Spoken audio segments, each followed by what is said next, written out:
तुम्हाला जर स्थानिक लोकांना अशा प्रकारची युती करायची होती तर तुम्ही कल्याण डोंबिवलीमध्ये शिवसेनेबरोबर युती करायला नको होती. आमची एक भूमिका आहे आणि कठोर आणि कडवट आहे शिंदेच्या बाबतीमध्ये व त्यांच्या गटाच्या बाबतीमध्ये. त्यांनी महाराष्ट्राच्या पाठीमध्ये खंजीर खुपसले आहे. भारतीय जनता पक्षाबरोबर तुम्ही दोन पर्याय होते. खरं म्हणजे तिथे शिंदे आणि भाजप एकत्र येऊ शकतात.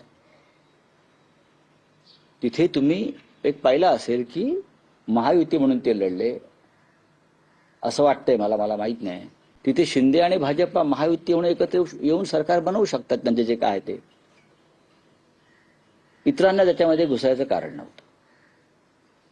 हे माझं मत आहे. अर्थात त्यांनी तो निर्णय घेतलेला आहे. कोणत्या पातळीवर घेतला आहे ते त्यांनी सांगितलेलं आहे. त्याच्यावरती आता आम्ही याच्यावरती चर्चा न करता आम्ही अंतर्गत चर्चा करू.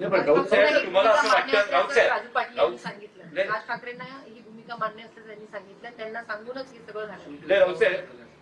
राज ठाकरेंनी त्यांच्या निर्णयाचा फेरविचार करावा आणि आघाडी किंवा त्या गटात सहभागी होण्याचा जो निर्णय आहे तो मागे घ्यावा असं आवाहन तुम्ही करता का? नाही.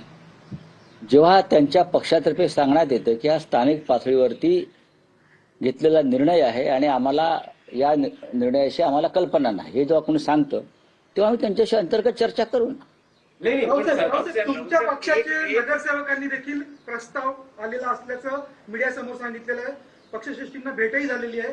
त्या संदर्भात नेमका काय प्रस्ताव आलेला आहे आणि काय तुमच्याकडनं निर्णय झालेला आहे? नाही, आमच्याकडून काही निर्णय झाला नाही.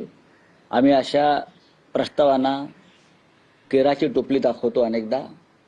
भारतीय जनता पक्षाबरोबर काही ठिकाणी म्हणजे जिथे अत्यंत अस्थिरता आहे अनस्टेबिलिटी आहे तिथे आम्ही शिंद्यांबरोबर कदापि जाणार नाही.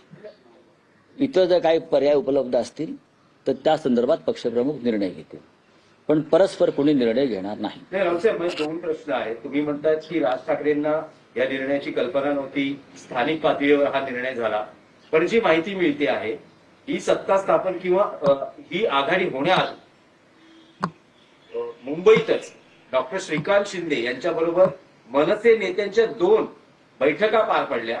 ज्या बैठकीत राजू पाटील, संदीप देशपांडे असे पक्षाचे नेते उपस्थित होते. राज ठाकरे यांना याची पूर्ण कल्पना होती की नेमकं स्थानिक स्तरावर होतंय काय. तर असं कसं म्हणता येईल की ही माहिती सन्मान्य उद्धव ठाकरे यांच्याकडे सुद्धा होती.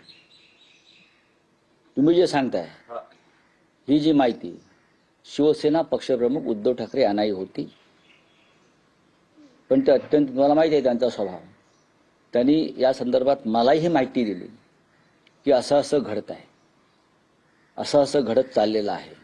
हे पहिल्या दिवसापासून उद्धव ठाकरे साहेबांकडे याची पूर्ण माहिती होती आणि आता ही काय चाललंय पडद्यामागे त्याची खडानखडा माहिती आहे. पण मग तेच म्हणतोय की राज ठाकरे म्हणतात की तो स्थानिक स्तरावरचा निर्णय आहे, मला या बाबतीत कल्पना नव्हती. तर मग हा निर्णय आता बदलला जाऊ शकतो? नाही, आता बघा त्यांचा एक स्वतंत्र पक्ष आहे.